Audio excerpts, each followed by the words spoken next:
नमस्कार दर्शक बंधु, जय जगन्नाथ। आज आउ एक महाप्रभु जगन्नाथंकर चमत्कार घटनाटी को नहीं आसी पहुँची जाइए आपण मान पाखे।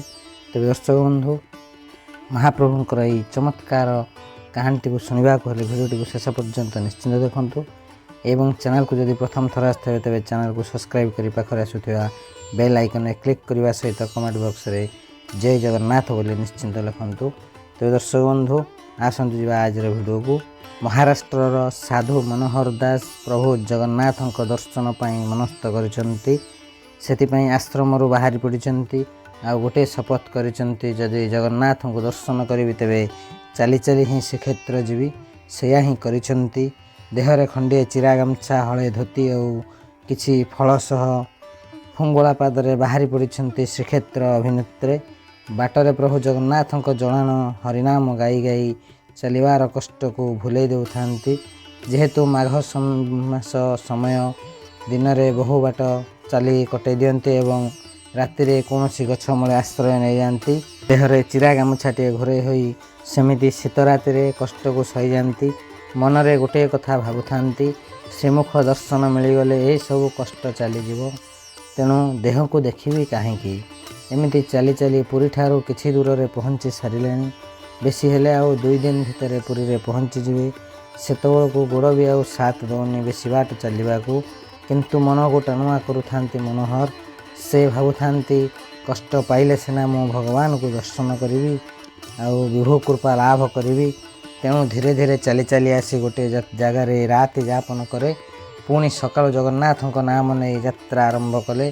किछि बाट जाइछंती कि नहीं तांको तंटी सुखिबा को लगिला। आखपाखरे पानीर संधान कले किंतु पाइले नाही। बाटरे जय जगन्नाथ हरे कई चलुथांती। किछि बाट चली चली जाउथांती एक सुंदर पुष्करणी देखिले। पुष्करणी देखिबा परे मनोहरंकर शोष बढ़िबा को लगिला। चालीर बेग बढ़ाई पहुँची गले पोखरी पाखरे। पानी भितर पहुँची आंजुला आंजुला करी पानी पीवा को लगिले।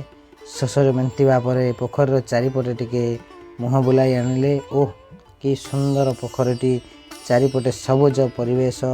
पोखर फुटी पद्म फूल पोखर सौंदर्य को आहुरी बढ़े दूची। कहीं केजाणी मनोहर मन तृप्त हो जाऊ थाए पोखरी को देखी। पद्म फूल गुड़िक देखी मनोहर मन भितर भाबुथांती मो फूलर सिया ठाकुर एमिति फूलरे सज हेले केते सुंदर लागिबो। मुखमंडल झलसी उठिबो मो महाप्रभुंकर। भाविले आ डेरी करिबिनी, मो कला ठाकुर पर यही फूल नहीं आसबि। से ही कले। सरिसपर भय को खातिर न करी पोखरी भितर पशि गोटी गोटी फूल तोली आनिले। निजर जिरा गामछारे पद्म फूल को रखी कांधरे पकाई बाट चलिले। धीरे धीरे चलुथांती। कल्पनारे कला ठाकुर श्रीमुख को पद्म फूल सज्जित होवार देखुथांती। भाव विहल होई कांदी पकाउथांती। मने मने कहउथांती, यही पद्म फूल रे श्रीमुख सजय हेले मु धन्य होइजिबि महाप्रभु, मु धन्य होइजिबि। मो प्रभु सुंदर दुसिले मो प्रयास सार्थक होइजिबो। भाभी भाभी आखि गुड़ाक ओदा हो जाउथाय आउ लुह गुड़िक से पद्म फूल थिबा गामुछारे पोछि चली थांती। चली चली 2 दिन पर श्रीक्षेत्र रे पहुँची बड़दाण्डरे पतित पावन को दर्शन करी मंदिर को गले। सेठी ठाई किछि पंडा मान को फूल मान देखई कहिले, पंडा पुओ मु एई पद्म फूल किछि आनिथिली कला ठाकुर पाई तांको श्रीअंगर टिके सजाई दियंते। मु टिके पद्म भेषरे प्रभु को देखिदेले मो जीवन सार्थक होइजिवो। पंडा पुओ एई फूल गुड़ी को देखि कहिले कि हो ए तुमको कौन जना पड़ुनी, ये फूल गुड़िक बासी होई झड़ी जाइछि। बासी फूल धरी ठाकुर पूजा करिया चली आसिल। आम प्रभु बासी फूल लगाती नाही। एतिकी कही पंडा पुओ फूल गुड़िक सहीटी फोपाड़ी देले। मनोहर को शक्त धक्का लगिला। मन दुख करी पंडा पुओंकर समस्त हरकत सहिले। आउ मन दुख करी पद्म फूल गुड़ी को साउंटी निज गामछारे बांधिले। जगन्नाथ को आउ दर्शन न करी कांदी कांदी मंदिर बाहर को चली आसिले। आउ बड़ छत मठ निकट रे बसी धार धार लुह बहाई कहउथांती, महाबाहु तुम दुआरे एते लांछना देले मु श्रद्धारे आनिथिबा फूल को नेले नाही।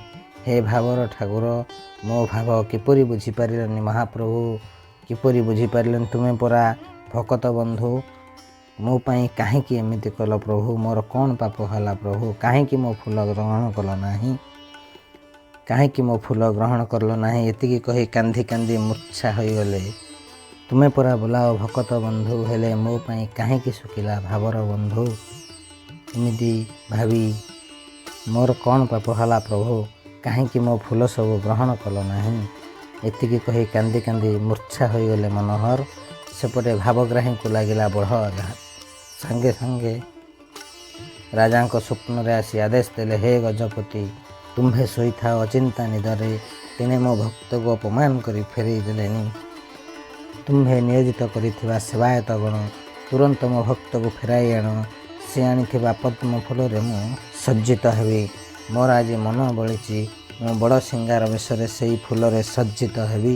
ଏହି ସ୍ୱପ୍ନ ଦେଖି ଗଜପତିଙ୍କ ନିଦ ହଠାତ୍ ଭାଙ୍ଗିଗଲା। ସଙ୍ଗେ ସଙ୍ଗେ ଶ୍ରୀମନ୍ଦିର ଅଭିମୁଖେ ଯାଇ ପଣ୍ଡାମାନଙ୍କୁ ପଚାରି ସବୁ କଥା ଜାଣିଲେ। ଆଉ ଆଦେଶ ଦେଲେ ତୁରନ୍ତ ସେହି ସାଧୁଙ୍କୁ ମନ୍ଦିରକୁ ଆଣିବା ପାଇଁ।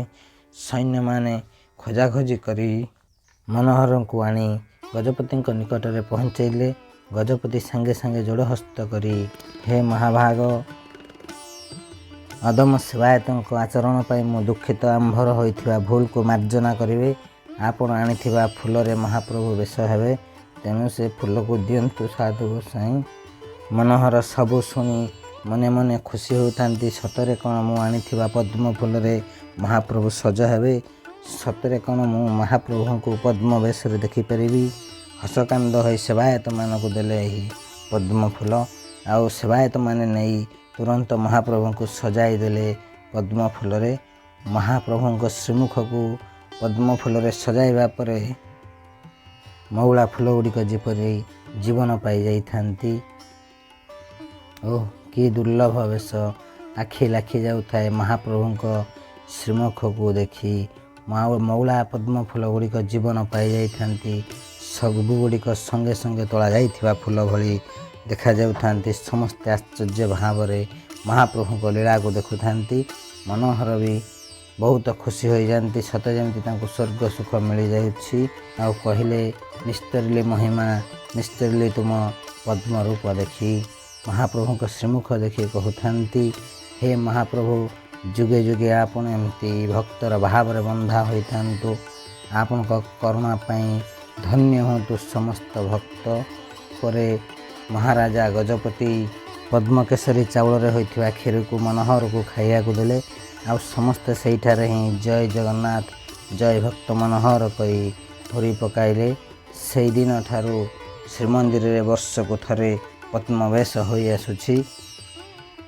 ମାଘ ମାସ ଅମାବାସ୍ୟା ଶ୍ରୀପଞ୍ଚମୀ ମଧ୍ୟରେ ଯେଉଁ ବୁଧବାର କିମ୍ବା ଶନିବାର ପଡ଼େ, ସେହିଦିନ ପ୍ରଭୁ ପଦ୍ମବେଶରେ ବିକଶିତ ହୁଅନ୍ତି। ସେହିଦିନ ଅର୍ଥାତ୍ ପଦ୍ମବେଶର ପରଦିନ ମହାପ୍ରଭୁଙ୍କ ବଡ଼ ସିଙ୍ଗାର ହୁଏ ନାହିଁ। ମହାପ୍ରଭୁଙ୍କୁ ସେହି ପଦ୍ମବେଶରେ ହିଁ ମଙ୍ଗଳାଳତି କରାଯାଏ। ସତରେ ସେହି କରୁଣା ସାଗରଙ୍କ କରୁଣା ଯାହା ଉପରେ ରହିଛି, ସେ ଧନ୍ୟ ହୋଇଯାଇଛି। ଲୋକକଥା ଓ ଜଗନ୍ନାଥ ସଂସ୍କୃତି ଆଧାରରେ ଛୋଟିଆ କାହାଣୀଟିଏ। କିଛି ଦୋଷ ତ୍ରୁଟି ଥିଲେ କ୍ଷମା ଦେବେ। ତେବେ ଦର୍ଶକ ବନ୍ଧୁ, ଭିଡ଼ିଓଟିକୁ ଶେଷ ପର୍ଯ୍ୟନ୍ତ ଦେଖିଥିବାରୁ ଅଶେଷ ଅଶେଷ ଧନ୍ୟବାଦ। ଆଜିର ଭିଡ଼ିଓକୁ ଏଇଠି ରଖୁଛୁ। ନମସ୍କାର, ଜୟ ଜଗନ୍ନାଥ।